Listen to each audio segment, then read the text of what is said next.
Okay, so I want to sort of review what I did last time, but sort of with more theoretical infrastructure, which was different flavors of matrix mechanics, different flavors of matrices. And the ultimate goal is to synthesize what Jim is doing and what I'm doing. I certainly won't get around to it today, but I hope you sort of see what the big picture is. So Jim has been talking about different notations for Hecke operators between flag representations, or, in other words, invariant binary relations between one set of flags and some other set of flags. Atomic invariant binary relations, so basic building blocks. And last time we introduced a kind of braid-like notation for those Hecke operators. And we suggested that although drawing them as braids was overkill when Q was equal to 1, which is the case when you're dealing with set theory, finite sets, it's not overkill when we consider the case where Q is some prime power, when our flags are actually living in projective spaces over FQ. So you're beginning to see glimmerings of knot theory and knot invariance showing up in what he was saying. Over in what I was doing, I was categorifying and Q-deforming Pascal's triangle and showing that in the plain old un-Q-deformed Pascal's triangle, there's something going on about a little ball rolling down Pascal's triangle. It can go this way or this way, and when Q is equal to 1, you get the same number when you go down this way as when you go down this way. When Q is not equal to 1, they differ by a factor of Q. And so the ordinary Pascal's triangle is related to the binomial formula for x plus y to the n for x and y commute, whereas the Q-deformed version applies when x and y don't commute, when, I guess we said, x times y was Q times yx. And then we started seeing that idea, this idea of an algebra generated by x and y that don't commute, but satisfy this Q mutation relation. It's called the quantum plane, and it has a group of symmetries, which is not really a group, it's a quantum group. We didn't get into much detail about that. We have to do that. So on the one hand, we have these knot invariants beginning to raise their heads, just beginning, we haven't really gotten into too far. On the other hand, we have these quantum groups beginning to raise their heads. And again, just beginning there. Now, the relationship between quantum groups and knot invariants is a story that's been going on since the mid-1980s, when people discovered quantum groups and saw that you can produce interesting invariants of knots using the representations of quantum groups. So what we're doing is we're trying to sneak up on that material that by now in some sense is sort of well known among people who care about knot theory. We're trying to sneak up on it from some very new point of view, which is much more combinatorial in flavor, involving categorification very heavily. So it's going to take a while for us to build up the infrastructure needed to say some of the things I'm going to say about that. And so right now I'm in the mode of building up infrastructure, mathematical infrastructure, and we were trying to, last time, think about matrices and think about them in new ways. So what we saw, sort of polishing what we said last time, what we've seen that for any rig, say R, so it has some addition and some multiplication. The multiplication distributes over the addition, just like a ring but without negative. We get a category, and I didn't really quite give this category a name, I'll call it mat R, category of matrices whose entries are equal values in R.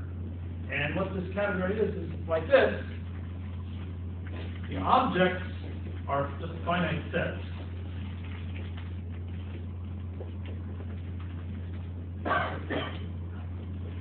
So we were calling them things like X and Y and so on last time. And then the morphisms are matrices. So a morphism from the finite set X to the finite set Y is an X by Y shaped matrix with entries in R. And because I don't want you to get mixed up between functions and these other morphisms, I'll do what I did last time, which is to draw a little slash over there. So a morphism in this category will have a little slash from it. So a morphism from X to Y is a matrix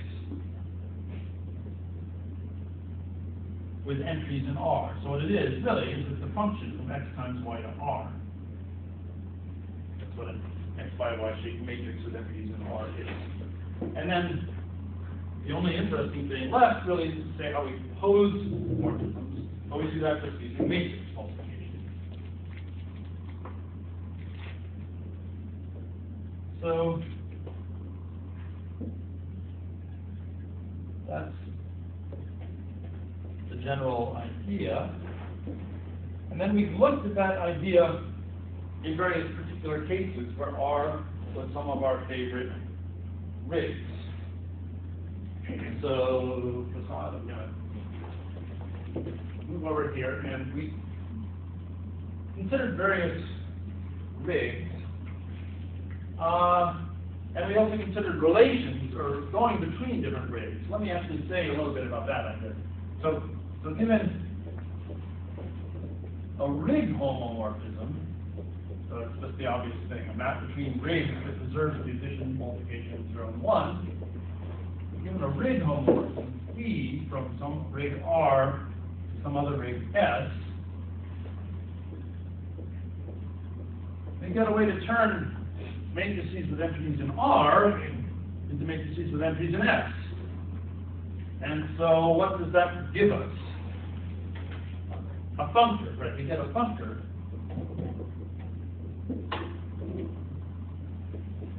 from map R to map S. I guess sometimes you might, well, I don't know, you might call it base chain or something, but you know, that's not a good name for it. What's a really good symbol for this functor? C star? We call it C lower star, but if you want to really be nice, you could call it what? Map C. Map C, that's right. Oh. Yeah. So see, map is something that gives you a category for any rig, but it also gives you a functor for any rig homomorphism. So P is itself some kind of functor, right? Maybe a little scary, but it's some functor from the category of rigs to the category of categories. But anyway, don't worry about that. So, You mean map? Right. map, yeah, I'm sorry, map is a functor from rigs to categories, or at least not sorts of categories. So for example, we started out with this dilemma, right? The whole point of all these machinations is this kind of dilemma, which is that Jim showed you how you can take a relation and turn it into a linear operator. And a relation was just thought of as a matrix of zeros and ones. A relation between x and y is an x by y shaped matrix of zeros and ones, and those matrices, you can multiply them because 0, 1 forms a rig. This is the rig where the addition is OR and the multiplication is AND. So it's the rig of Boolean truth values. And so, yeah. I just, it's a horrible confusion here. Maybe I'm the only one who's falling into it. But Okay. Drag us down, please. Well, just that, I mean, like, recently I've been talking about these matrices that, Crackpot matrices? He didn't call them that yet, but he always calls them that. Those are the matrices you were talking about last time.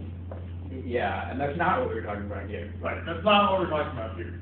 So say again, between relationships. A relation from the set x to the set y is the same thing as a function from x times y is the truth value. I mean, it's suspicious that you are getting me confused in this way. I mean, it seems like you see that a lot. If you're in relationships into matrices, but sometimes in very different ways. Yeah. And now you're talking about, okay, now you're talking about the very This is supposed to be old-fashioned one. Right, yeah, this is nothing so strange as those matrices he was writing down last time, which are special notation for Hecke operators between flags and only work in that special case. This is a very general. So we had those, that rig, the Boolean rig, and then we had the rig of complex numbers, where matrices of complex numbers are what we normally think of as being interested in when we're studying linear algebra.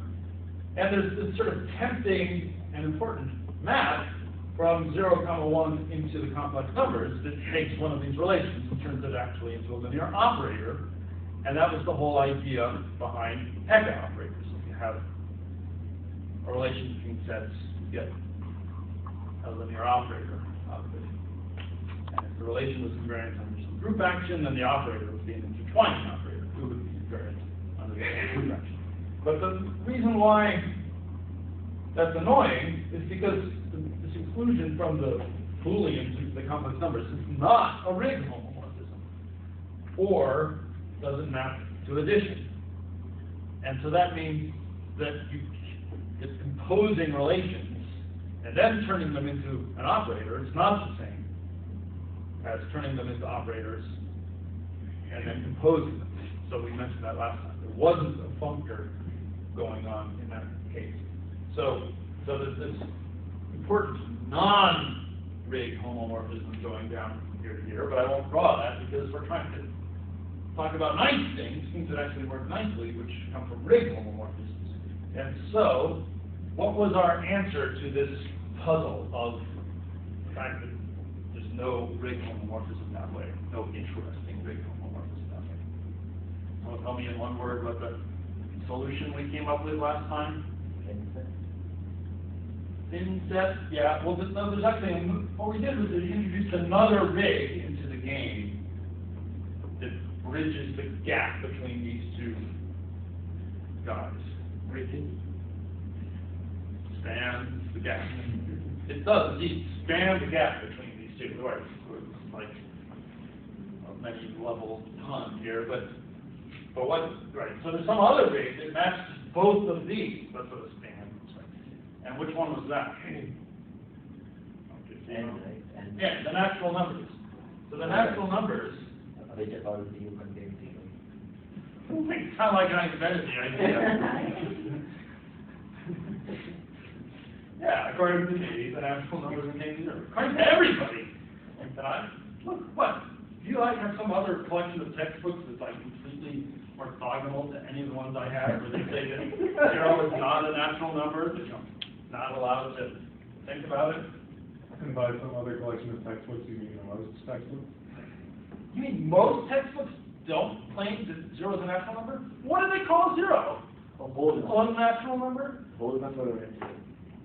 I know it's an integer, but we're not talking about the integer. I hope we all agree that zero is an integer. Okay? We're not, Yeah, when they want to include zero, they usually refer to them as the non-negative integers.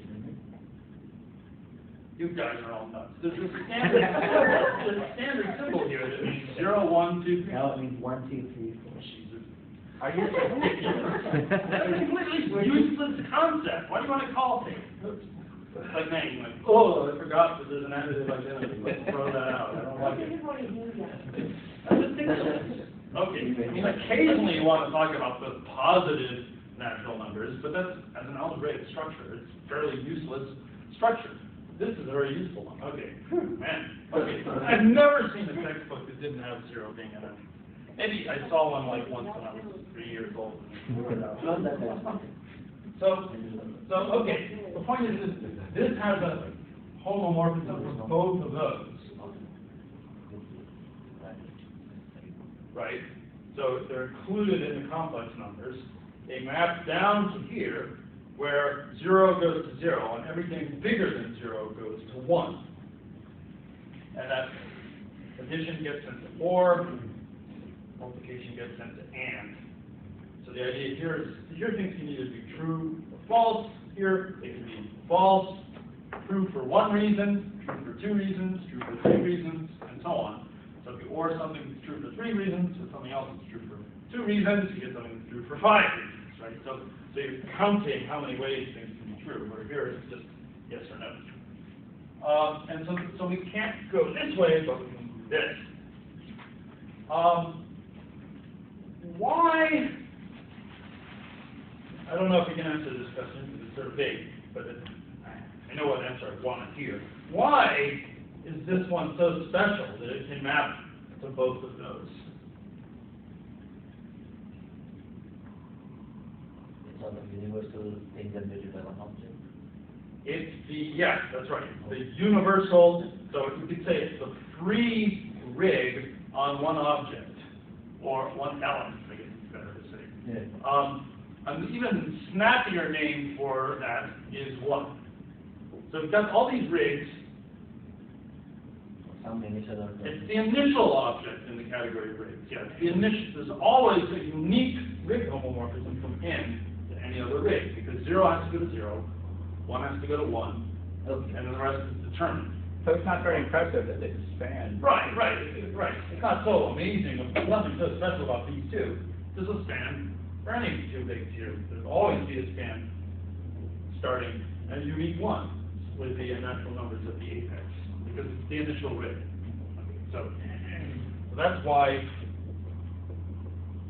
these are called the natural numbers.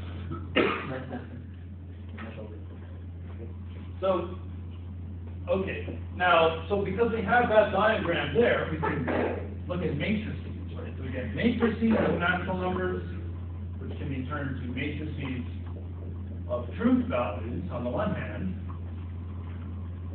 but they can also be turned to matrices of complex numbers. So I just applied this one for max to the diagram I used before. Now these, though, have famous names. Or more precisely, these categories here, they're equivalent to categories that have famous names. So maybe you can guess. I don't know which one you want to guess first. So what is this? What's another name for this category? Relations. Yeah, the category of relations between finite sets. So I think I was calling it finite rel relations. In rel, sort of a pun on in set. So that's the category where the objects are finite sets, the morphisms are relations between them. But relations are usually turned into these matrices and vice versa. So that's an equivalence, isomorphism, if you will, of categories. So that's where the relations get in the game. What about this?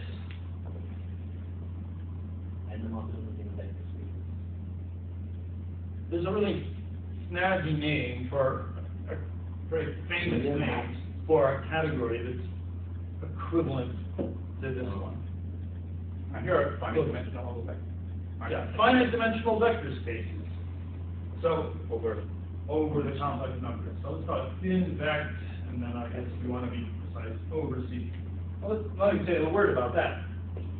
So, right, if I have any finite set, say X, I can turn it into a finite dimensional vector space, C to the X.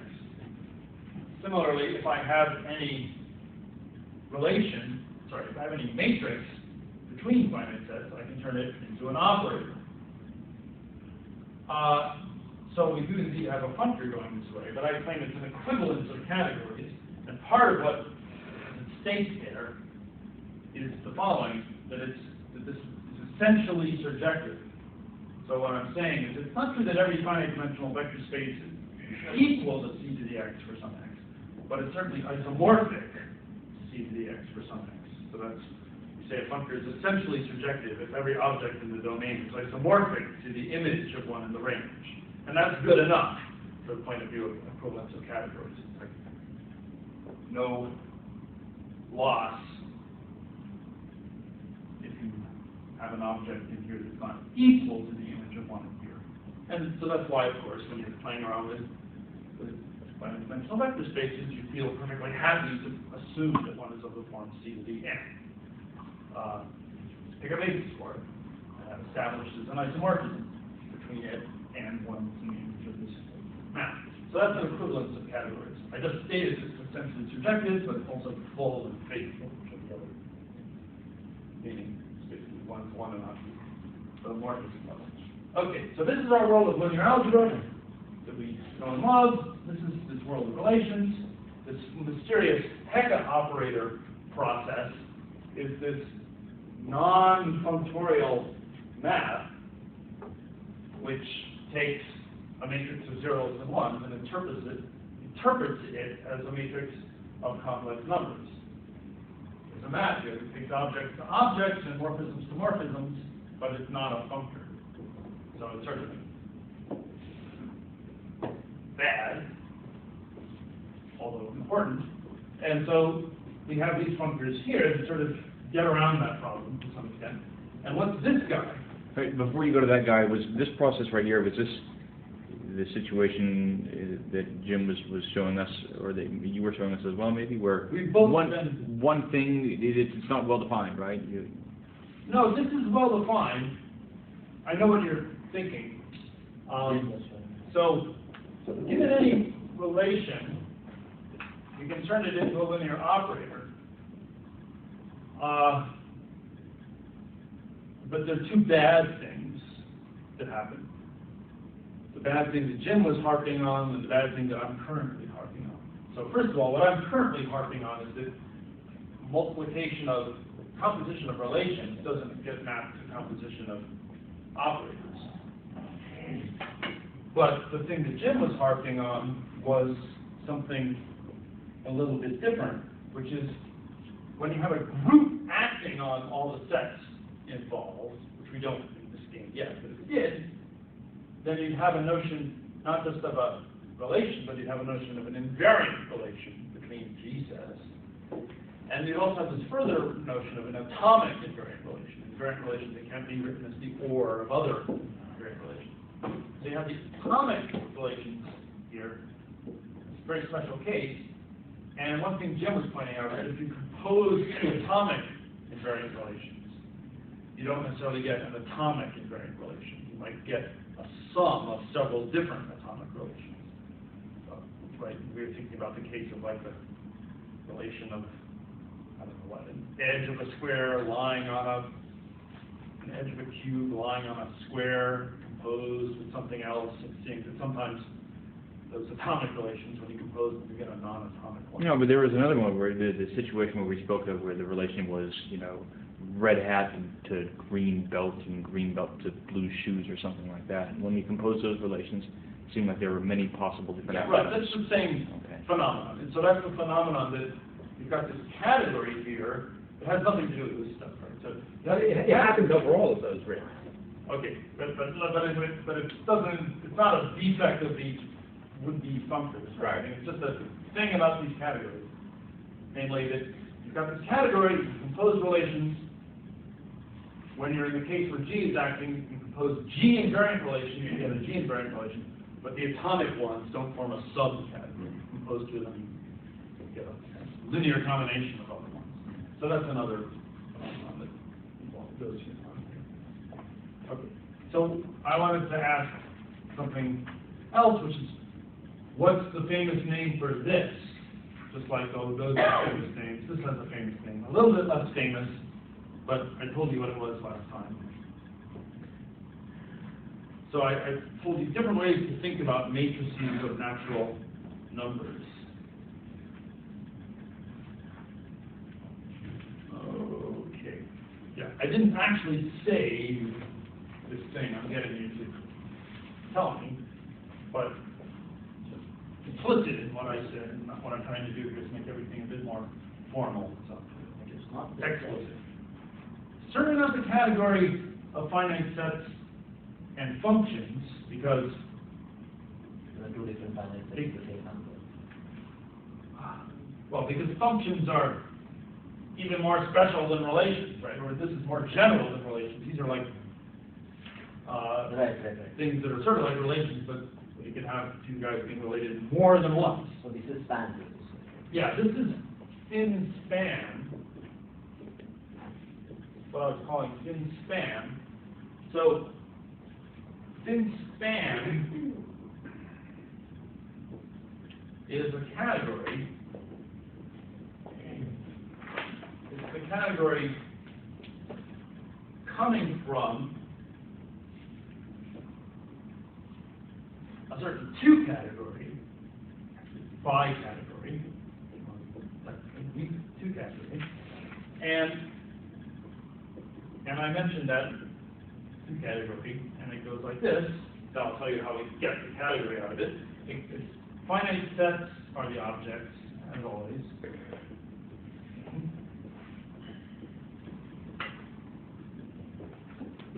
Spans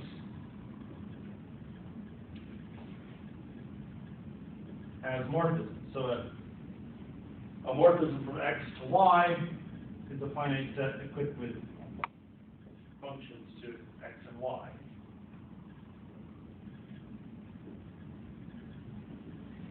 And we described how to compose spans, but we saw, which I tried to indicate, that this composition of spans wasn't strictly associated. It was only associated up to isomorphism. So we needed a concept of morphism or isomorphism between spans. I introduced the concept of isomorphism of spans, and John said, hey, come on, might as well just introduce morphisms of spans in general. Okay, so let's do that.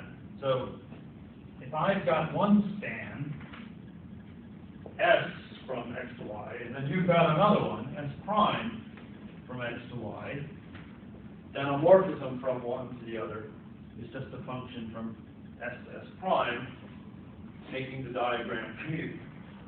So these kind of things, commuting diagrams.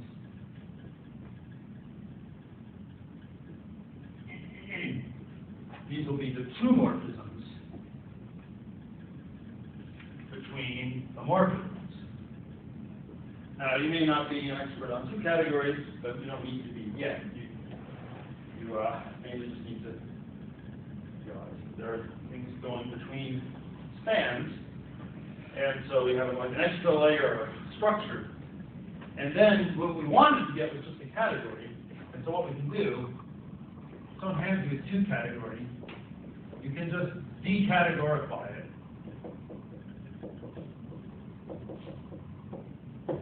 So, and get a category. And what that means is instead of thinking about the morphisms you had, you think about equivalence classes of them.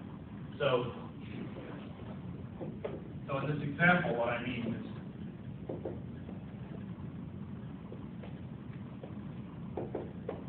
you get just a category with finite sets of objects, and now instead of spans as morphisms, you get isomorphism classes of spans.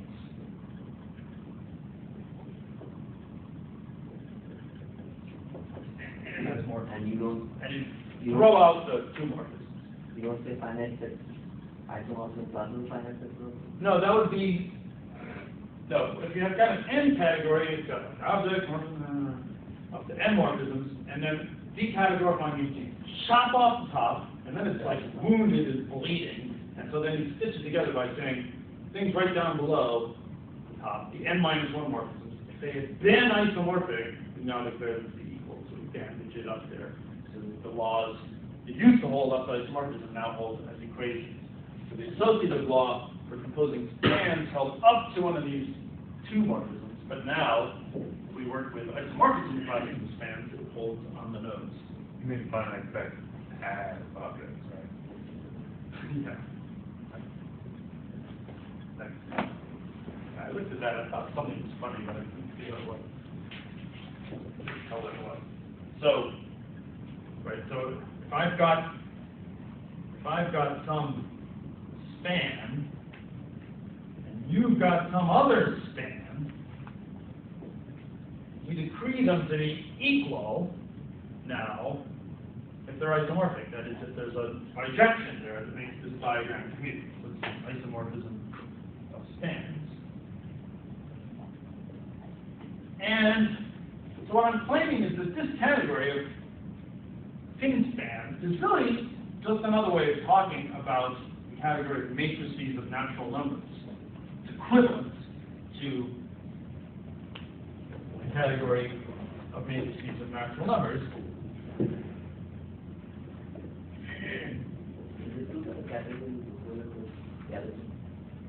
Yeah, every category is always equivalent to a skeleton where you take one representative of each isomorphism class of objects.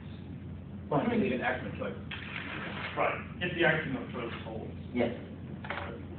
Since Toby's not in the room, it's holds. You have to like to see if you're like attending any intuition before you tell me how to show it. So, what we're doing here, you see, is we're saying two spans will be isomorphic if they give us the same matrix of natural numbers. So I look at an element of X and an element of Y. I count the number of guys up here in S that match to that one and that one. That gives me a natural number. So I get a matrix of natural numbers from a span, a finite set. But if I have isomorphic spans, I get the same matrix of natural numbers. That's easy. And conversely, epsilon trickier. If I get two spans that give me the same matrix of natural numbers, they have to be isomorphic. So I have this span here, get over some element gives me, say, 3 guys.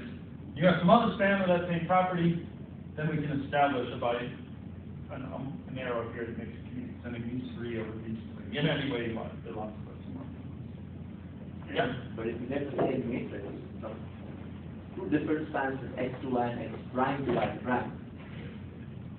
You're making life more complicated than it needs to be, because both these categories, you mentioned skeletons, that's not really what's going on here, because both mat span and thin span, they both have the same set of objects, the same class of objects, all finite sets. Mat and Right. So you could define a category mat n that's a skeletal version where all you care about is the n by n matrix. But I'm sort of being cool, right, by talking about a matrix that's an x times y shaped matrix, or x and y are any finite sets. So there's just as many objects here as there are here. So we're not doing any skeleton. the question about the span to think about. So the span that we talked about is the span from x to y. Can we somehow have a related span that goes from y to x? Yeah. Which That's a really important which theme is that I haven't associated. approached. Okay, want me to leave it alone then? Well, It seems like that would be associated to like some kind of transpose of the matrix. Right.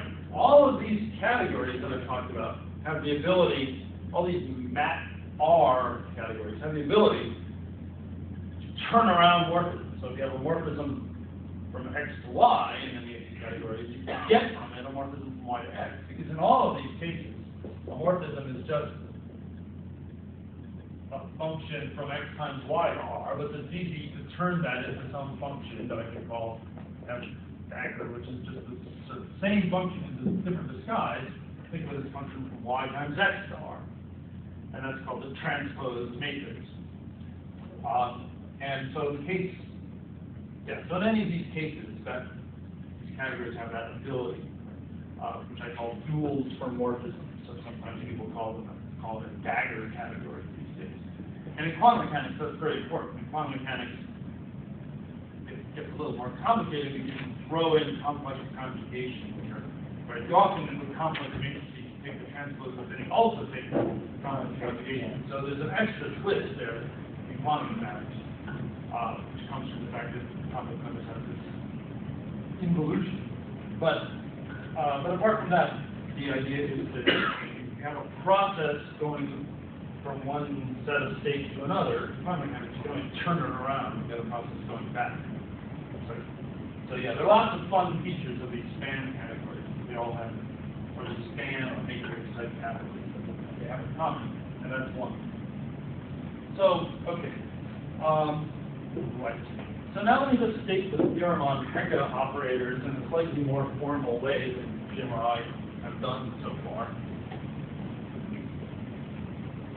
There are lots of ways to state it, but I just thought it would be good to state it. So we have this ability to take finite spans of finite sets, and turn them into linear operators. And this is really a functor now. And Jim was emphasizing the case where you have a group acting on everything in sight. So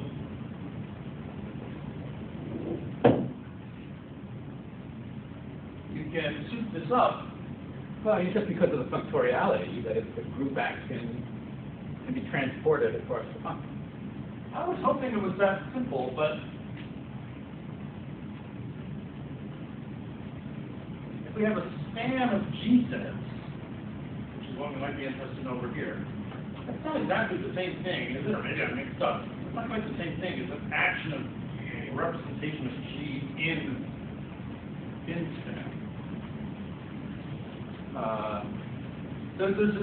Jim was hoping that there's just like something, I was hoping too, there's like some automatic trick to say as soon as you've got this, you let a group act on everything and get a similar story that's sort of the equivariant version. Well, that sounds like it's using one of those framed by categories that Mike Dolan was talking about. Okay, so it's a fancier trick than what Jim and I were hoping it was at first, but so I won't try to mesh it in some general formalism. That'll make it more confusing, I think. So I'll just sort of say what it is ad hoc, in an ad hoc way. So I'll make up some concept of G in spans, and then I'll think about representations of G. I mean finite-dimensional representations of G. And I guess if you want to precise, they over the complex numbers. So here, what's going on here? The objects are G sets on which some given group G acts. It's finite sets. And G might as well be a finite group. I don't think that matters really. Objects are finite G sets, and the morphisms are spans of finite G sets. So now a group G is acting on everything in sight, and so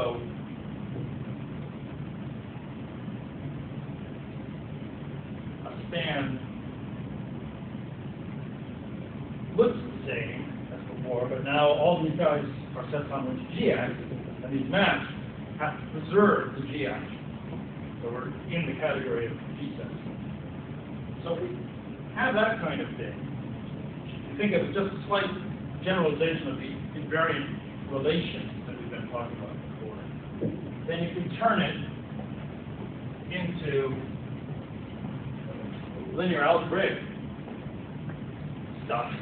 So here, objects are finite-dimensional reps of G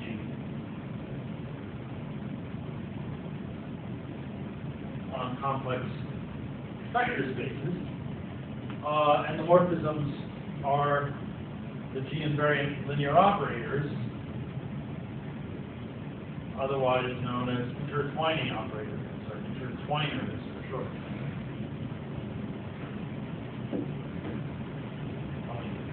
5 other names for them.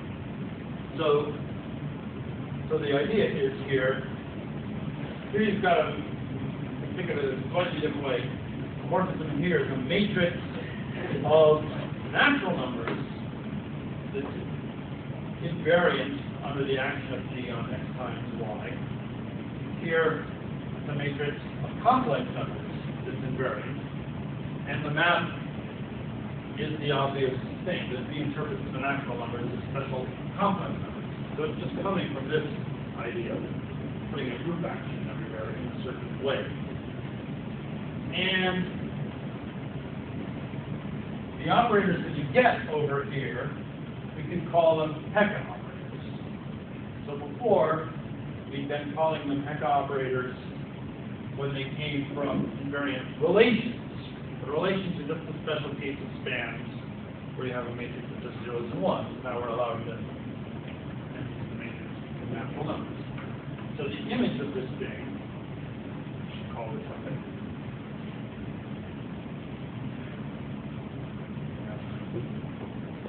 The image of this thing is the Hecke operators. Like that's a new improved definition of Hecke operators.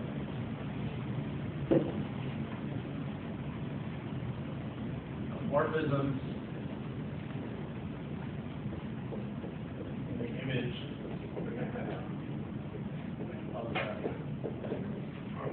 Hecke operators. As I said, that's a bit more general than the Hecke operators we've been considering before, just coming from relations, or maybe even just from atomic relations, atomic invariant relations. But this is a fairly harmless generalization. And so the theorem that Jim was stating that in some sense the Hecke operators are enough. That, so what was he saying? Can you figure out a nice way to state that? This is the main theorem of the class. Like we've been talking about this theorem over and over. So the theorem is very vaguely stated that you get enough intertwining operators from looking at Hecke operators and doing something. No, And you completely understand intertwining operators if you understand the Hecke operators. To say it was, that's a thing that you might want to say, but it's not quite true. So to say that f, this functor was full, would be saying that every intertwining operator is a Hecke operator. So it would be saying that every morphism over here, roughly speaking, is the image of a morphism over here. So every operator is a Hecke operator. But that's not quite right. That's going too far. Because why? They're linear combinations. Yeah, they're all linear combinations of Hecke operators. So you need to span. Yeah, you need to right. Yet another usage of the term span, right? So you need to somehow do some padding out, doing some linear combinations of your morphisms in here, and you get morphisms in here. So you could state it this way. This is maybe not a beautiful way to state it, but gets us off the ground. So given G sets, given finite G sets, X and Y, every morphism from X to Y, let me just say it, every morphism in here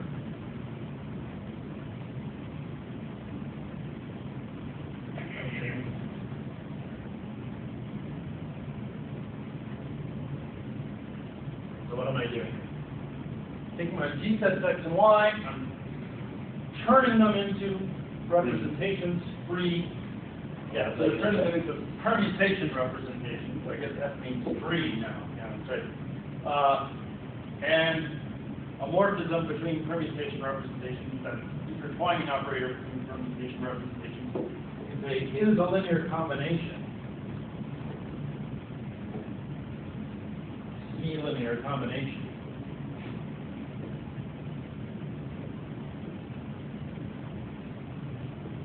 Of morphisms. It's not just that there's enough, it's that there's not too much. Right, so this is just, right, you're right. This is not the whole story here. So, but for starters anyway, every morphism from there to there, two linear combination of morphisms of the form f of something.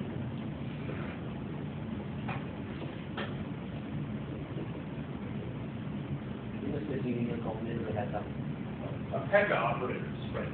So these are Hecke operators.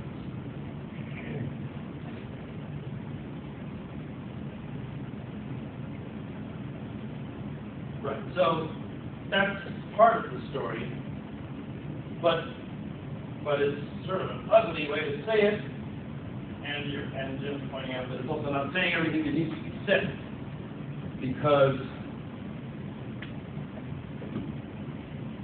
saying there's enough Hecke operators, but in fact there's also Uniquely a linear there's- combination. Well, alas, the way I define Hecke operators just now is not true, because I was defining Hecke operators in terms of spans, not just relations.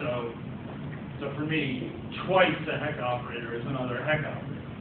So that's my fault for using spans instead of relations. But I was forced into using spans instead of relations because I wanted to have a functor. Sorry? It's not quite like that. There's something that's perfectly good to say, but so the point is that,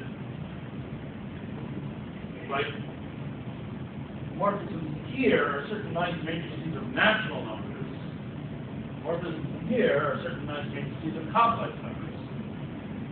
We're saying that any one of these is a linear combination of these.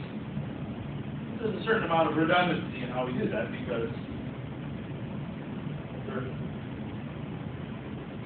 if this matrix of natural numbers happens to be a Hecke operator, then so is this one, and so on. So it won't be a unique linear combination. But it's basically unique as it could possibly be given that.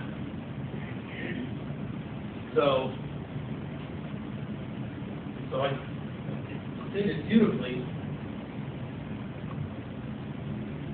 I think I need to think a little bit more about what's going on. So in the world of finite-dimensional representation, the set of morphisms from one representation to another representation is a vector space, a complex vector space. The Hom sets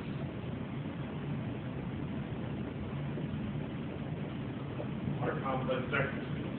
So you can take complex linear combinations of intertwining operators.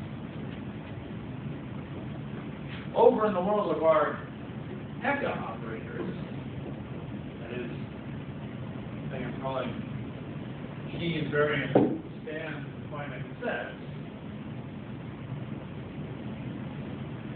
what's going on over there? What are the Hom sets like? What type of, they're not just sets, they're better than sets.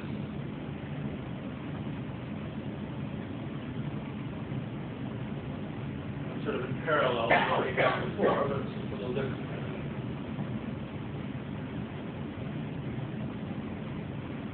You see why I'm talking about this? It's because we're saying that the morphisms here are complex linear combinations of these Hecke operators. And you might have hoped it was like a unique way it was a complex linear combination. The problem is that's not true, because in here there's already some kind of linear combination stuff that you can do, right? These are matrices of natural numbers. You can also take certain linear combinations of them, right? Well, but we could talk about some kind of atomic span. I was just going in a slightly different direction. Okay. Complex vector spaces to this as what to this? Not rigs, no. Complex vector space doesn't have any multiplication. Right? So a rig has multiplication, complex vector space doesn't. N vector spaces. So what's a vector space over the natural numbers? No one talks about a vector space over natural numbers because that's a, because the natural numbers aren't a field, but the idea,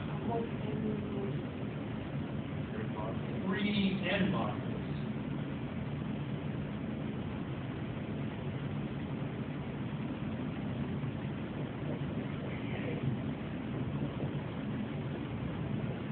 I want to make it very careful.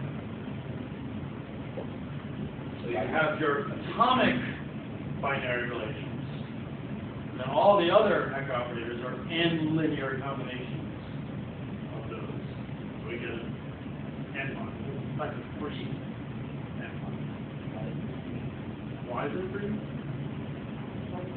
Just think about it. So say, like, think about like in the example that Jim was doing, where like he was looking at, he wrote down some Hecke operators from some representation of C mod 3 to itself, and they were like matrices like this or something. So I probably won't get it right, but there were three different matrices, all sort of cyclic kind of things. So those were the things that he was focusing on. Those were very special matrices of natural numbers. And there was one for each orbit in x times y. Right? So these were pictures of the orbits in x times y. What So you call one where you're in the orbit and zero where you're not. group is this? Is it C mod? They're supposed to be C mod. I'm probably getting them slightly wrong, but That would be right. C mod 3, yeah. but that's not really relevant. There are certain matrices of zeros and ones that yes. That's not good. In this case, the 0, 0, 1. 0, 0. Yes, 0, 0, 1, not 0, 0, 0.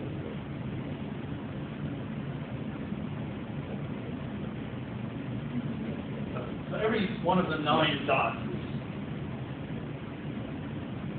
has in one of them 3 different orbits. One other orbit, that's the other, and that's the other. So set x times x chopped up into 3 orbits. For each one of those, we're getting an invariant binary relation, which is a special case of an invariant span. The general spans, the general relations of natural numbers that are invariant with action will be linear combinations of these. So it could be something like 2, 2, 0, 0, 2. So it'd be like multiplying that by 2. Or you could add this, so you could have something fancy like that. It's just the same natural numbers in all the guys in each orbit. I'm saying the set of matrices of this form is a free n module. So it's really just a free n module on the set of orbits in x times y. So that's why it's a free n module. For n to the set of orbits. Yeah.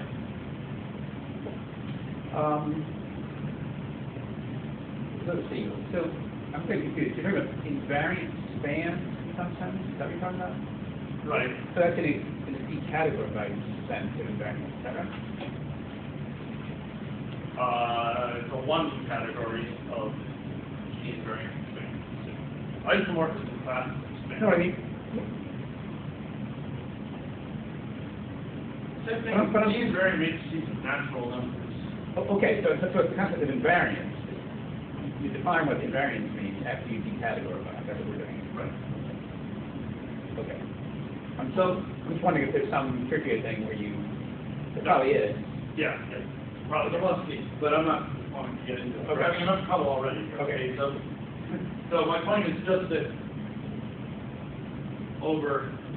you've got this functor here that's turning our invariant finite spans into our intertwining operators between representations. And over here, the Hom sets are free n modules, and over here, the Hom sets are free C modules. And we're trying to say that the Hom sets over here are basically just the Hom sets over here, but it's sort of puffed up a little bit. We're now instead of just allowing ourselves natural number combinations of morphisms, now we get to use complex combinations of morphisms. So what I'm saying is that,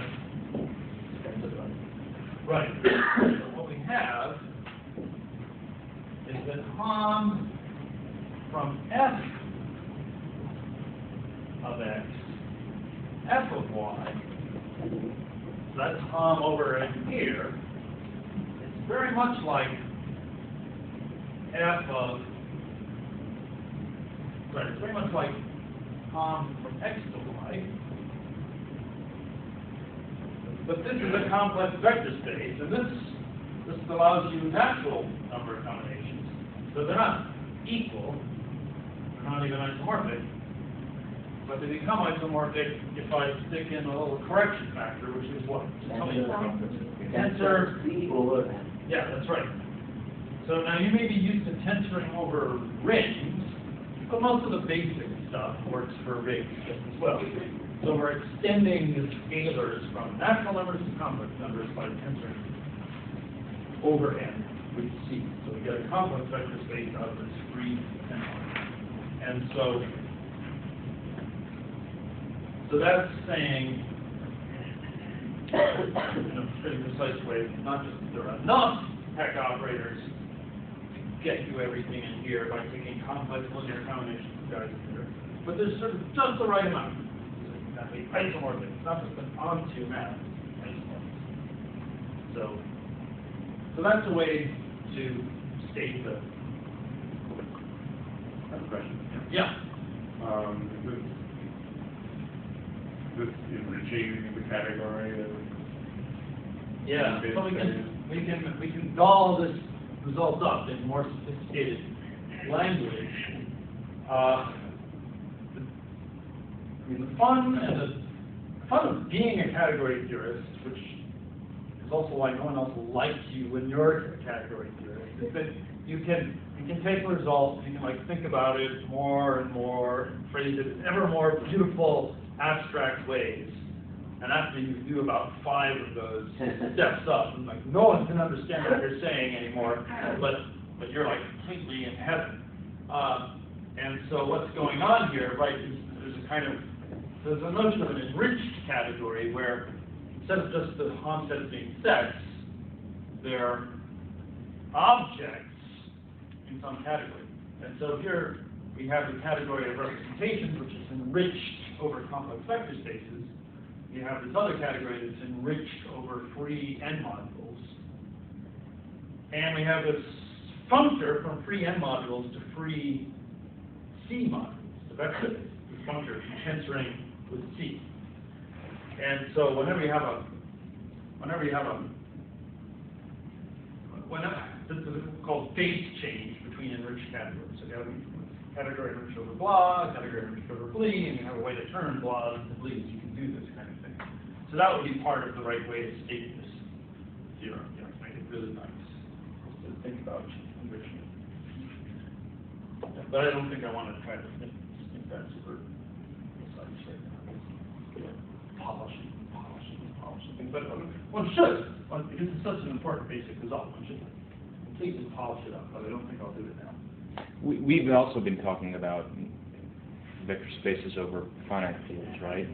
Right. So you can also, instead of C, you can replace that with ZP for some P, and right. There's nothing, I hope this is true, I believe that there is nothing at all special about using complex numbers here, that any field would have worked. I better make sure that that's really right. Certainly none of the base, all the maps still exist, because n is the initial rig, so it maps to every field, every ring, or community ring. Not even But what is Hecke? Sorry? Not even have a characteristic 0. No, it's right. There's a map from n to Z mod 3. It's a rig homomorphism. So it's yeah. So you could the theorem would make sense replacing complex numbers by any other rig, and I just want to make sure it's still true. But it probably is. Think it's true, Jim? I'm getting confused by various things. I think it only boiled down to the fact that if you have matrices of natural numbers that are built up out of zeros and ones, Yeah, and you want to that's build why. matrices with entries taking values in some other field, you just need to start taking linear combinations of those zero one matrices with coefficients in that other field, and you can get it on that. So I think it's true, yeah. So I think I could have replaced CY in each field here. This will be right. So in a way, it's just a red herring. Okay, I think I'll quit on that line of investigation for now. So that was in my attempt to state the Hecke theorem a bit more precisely. I didn't finally write it down in some beautiful statement, but wrote it down in two parts. So what is it at the end is what is this theorem is true is made up of no three and plus zero like from a state of a field. Right. Okay, you're getting me tempted to, you're making me tempted to actually state the darn. Yeah, let me just try and see if you can do it. Come this close, sort of, so it's not. So, okay, we're gonna say, forget about the complex numbers. So for any field K, we can play this game. We can take G-invariant spans of finite sets and turn them into intertwining operators between representations of G over the field K. So we have this F here. Well, finite representation. Finite-dimensional representation. Right. And we are saying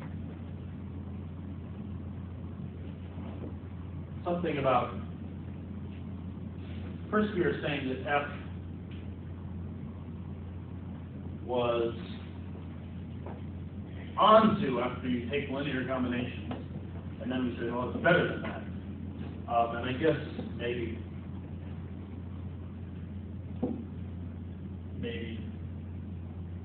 I just want to state this result this way. So given any morphism in this category, of course, you can apply functor F to it and get a morphism over in this category. So F of that is an F of line. And we're trying to say that that gives us something one-to-one and onto after we take relevant linear combinations of these guys. So we can say this thing gives an isomorphism of vector spaces over the field K, namely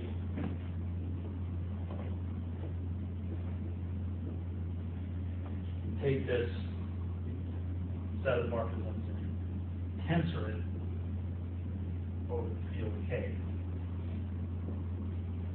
And then that's now isomorphic to this. So this map fuses us a map with this one, which is one-to-one around.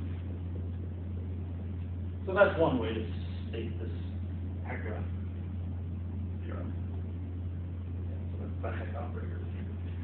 I'm really not sure this is the right idea. I hope it's true. That's easier to have happen. I mean, it might be true the way you stated it, but It's true the way you stated it, but it's not right. yeah, I'm still not sure you got the right notion of G-invariant spans. I'll have to think about it. I was a bit confused because there's a difference between G-invariant spans, the category of G-invariant spans, and the category of representations of G in the category of spans. Could you also do for a G that we have Replacing what? The group G? say Say? Oh, now you want to get rid of the field and make it a ring too. I bet it's still true. Yeah, I bet it's still true. We don't even need to be a field. That's right. Okay, so that's enough generalization. Then you have to stop generalizing. Get special again. So I just want to. We're not going to have time to do much, but I want to get us back in the direction of what our application was. So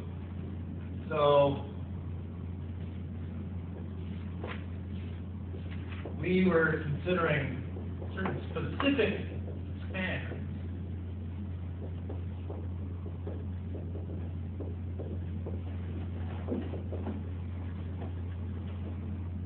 Although we didn't really know about spans very much when we were doing this, that's why we're doing it. We had this Grassmannian of k-dimensional subspaces of an n-dimensional vector space over the field F, and we had some kind of process, which will turn out to be a span, going from that to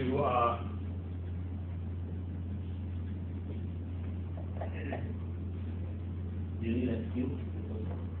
this is more general than that. So it's just I mean, any you want field finite F. sets, I thought. Sorry? You want finite sets.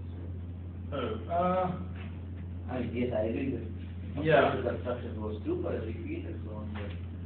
But right. if So you go to the hidden span, then yeah, you're right.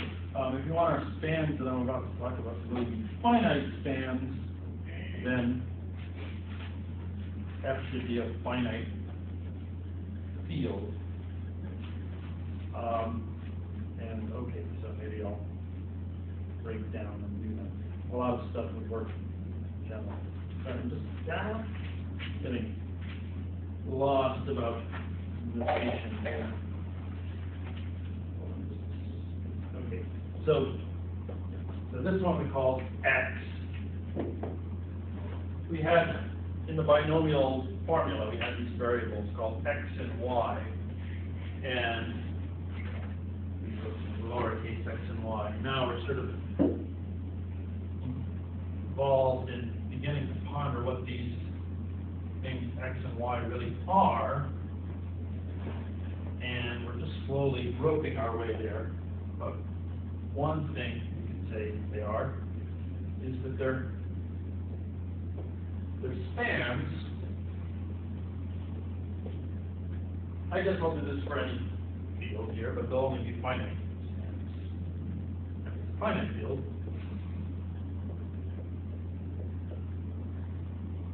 And the point was that there were ways to think about what each one of these things was, but now let's just try to see what spans they really are. So first, intuitively, and then a bit more formally, we'll think about x and y. So x, well, first of all, I'll talk about, x was based on the idea that if you have a k-dimensional subspace of an n+1 dimensional space, for example, a line in a 3-dimensional space, one way to get it was from a k-dimensional subspace of an n-dimensional space. So here I guess n is 2, and k is 1. I've got this line in the plane, and then I can get from it a line in 3 space. And there's just one way to do that, right? There's a specific way to do that. You take this line, and you think of it as a line in this higher dimensional space. So in fact, this particular x here, going from here to here, it's actually, you can think of it as a function. You don't need to bring spans into the game here. It's actually a function from here to here. But I want you to think of it as a span, so I'll give you some time to think about it. If you want to think about what you could stick up there to describe this span, which is x. And then there's this other one, y, going from n choose K, that is the Grassmannian of K planes and N space.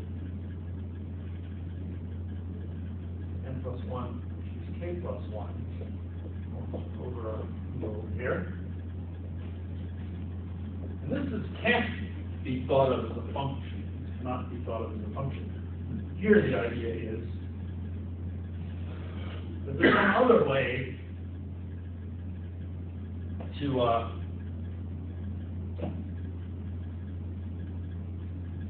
there's some other way to get subspaces of this n plus 1 dimensional space from subspaces of this n dimensional space, but it's not a deterministic way. So here, if I started out with a line and a plane, there'll actually be lots of what? Lots of planes in 3 space that could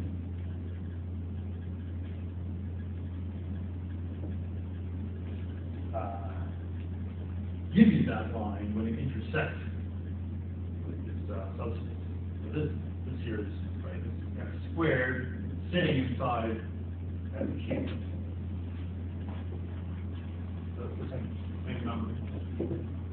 But now there's not a unique way to pick this plane. There are lots of different ways to pick this plane. So it's not a function from here to here. There's a relation, but we'll think of it as a span. So let's see. So the binomial, or the basic recursion relation for the binomial coefficients involve these 2 processes.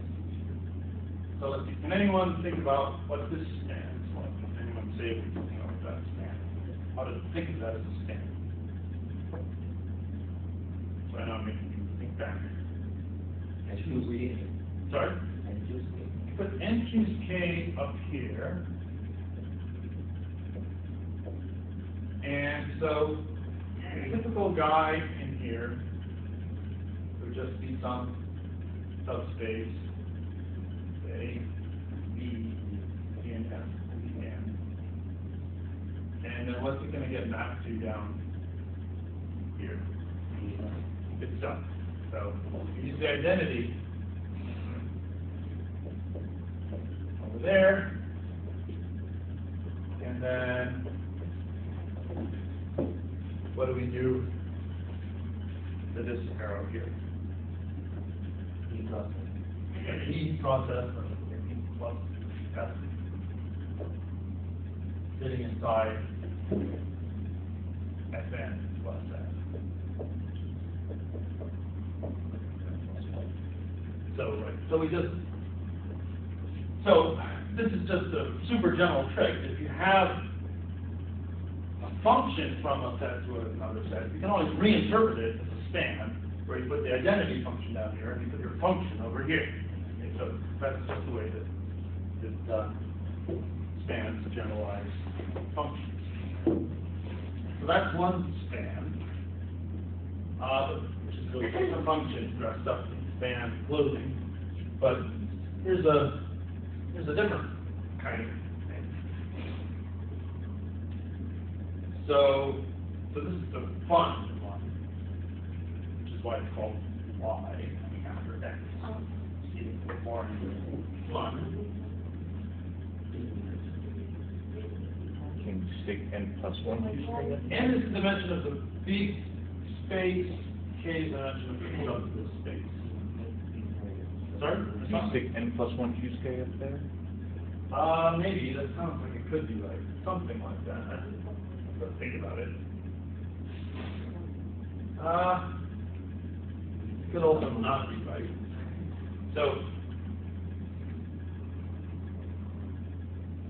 somebody tell me why this isn't right. Yeah? That's not good. Oh, we're not boosting the dimension at all when we're going from here to here. We're using the exact same substitute. Yeah, sorry. Right. So we're just thinking of the same space sitting inside f to the n plus 1 instead of f to the n. Right. in this case here, where the dimension of your subspace is going up a notch, well, we got to be careful about how we do it. So this is a good guess. This is probably my first guess too. But there's something wrong about this. Yeah. So why can't it be like that? We don't really lose information going down to this one. Sorry, down to which one? This On one. the left, we, in a sense, we lose one of our dimensions. I don't know if that's good or bad. Yeah, I mean, the problem, I'll tell you what, the problem is I can't figure out what either of these functions would be. In particular here, if I've got a k-dimensional subspace, Shouldn't that be a bigger sentence that one? sorry, the top one bigger than the bottom? Yes. I think so. See, the point is that they're, It should be if it's a span, and it doesn't seem to be intended. well, it doesn't, yeah. So it doesn't always need to be bigger, but in this case, I think it needs to be bigger because, But then I think what well, we want- So I had an idea to go to each set, so you can tell me why it's wrong. sorry, you have some example? I know I had some inkling of an idea how to go to each set. And Okay, see sure, if I it don't was- even have that inkling. So- So tell me what this function here could be. For Well, I mean, if you have a k-dimensional subspace inside of an n+1 dimensional space, Let's say, sorry, f to the n plus 1. right? Let's be specific. Yeah, I'm troubled with that one because Right, see, then you don't know how you're going to get, if you have a k-dimensional subspace of f to the n plus 1, you don't always get a k-dimensional subspace of f to the n by doing the obvious thing here. This is supposed to be the picture here. It's supposed to guide you, right? So k is 1, n is 2. This is what we're supposed to get. We're supposed to get this horizontal piece of the picture out of something. But you notice what this something is the k-dimensional subspace of f to the n plus 1. That would be a line in 3 space. And we don't really see a line in 3 space here, but all we see is a line in 2 space. And so you should be able to lose a dimension inside of n+1 space and get something in k choose n, but there is some choice to be made, and maybe that's what. these had better be functions. You're not allowed to make choices, right? So the reason why this one's tricky is that there are lots of different planes here containing this line. That's why there's not a function for here. It seems more. So you, yeah? It seems not very different from the first one if we just call it n plus 1, 2, or even n plus 1, 2, k plus 1 instead of. So use this. Well, For, it seems like the I better think to it's do it good. would make some kind of choice. Because if I go down to n choose k, now I've got to choose, now I'm doing what you did before, which is I'm doing v plus, okay. So maybe I did n choose k, and just have the identity going one way, and then do what you were trying to do, which is v plus f contained in fn plus f. sorry, I don't know if I follow all that. Alright, so erase, I want n choose k up there now, just like before. Really? Okay. And then we can do what you were trying to do before, which is we have the identity going to the left. Okay. And then to the right, you have v plus f in. That's not right, because that's at least something. So, something you can do. So you can do v plus f. Contained in fn plus 1. That's right, which will have a subspace of that.